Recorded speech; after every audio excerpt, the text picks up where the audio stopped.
मैंने कथाओं को लेकर के कभी अपनी इच्छाएं व्यक्त नहीं की।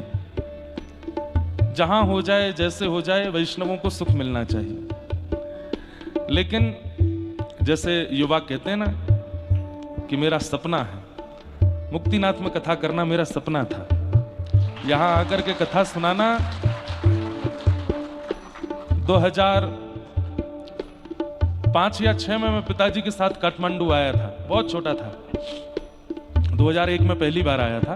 2006 में जब आया तो एक माताजी हैं काठमांडू में, पिताजी की शिष्या, उन्होंने मुक्तिनाथ का जिक्र किया। मुझे पहाड़ों से प्रेम तो है ही, प्राकृतिक जो भी वस्तु है मुझे लगता है इनमें नारायण है। इसलिए सबसे, चाहे वो समुद्र हो, चाहे वो पहाड़ हो, प्रकृति की कोई भी वस्तु वो बहुत आकर्षित करती। तो जब उन्होंने मुक्तिनाथ के बारे में कहा तब यहां आना और दुर्गम था, आज भी दुर्गम है लेकिन तब और ज्यादा था 2006 में। तो हमने पिताजी से कहा आप बद्रीनाथ कथा करने जाते हैं, एक बार मुक्तिनाथ भी। अरे ना लाला, माँ जानो तो बड़ो कर रो काम है। तो हमने पिताजी से कहा जब हम कथा करने लगेंगे तो हम जाएंगे मुक्तिनाथ कथा करने।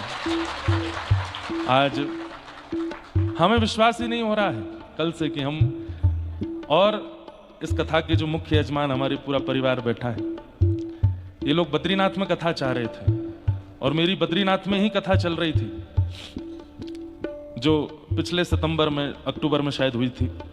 तो वहां आप लोगों ने कहा महाराज जी अगले वर्ष हम लोगों ने बद्रीनाथ में कथा का समय ले लिया है, यही तिथियां थी।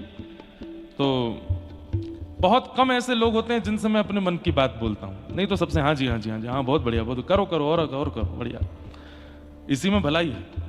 लेकिन जब कोई ऐसे मिलते हैं ना कि थोड़ा अपने मन की इनसे कह सकते हैं, तो हमने इनको कहा कि आप अगर कर सको, थोड़ी मेहनत हमारे भक्ति पथ के बालक भी करेंगे, आप कर सको तो एक काम करें। मैंने कहा क्या? ये बोली क्या?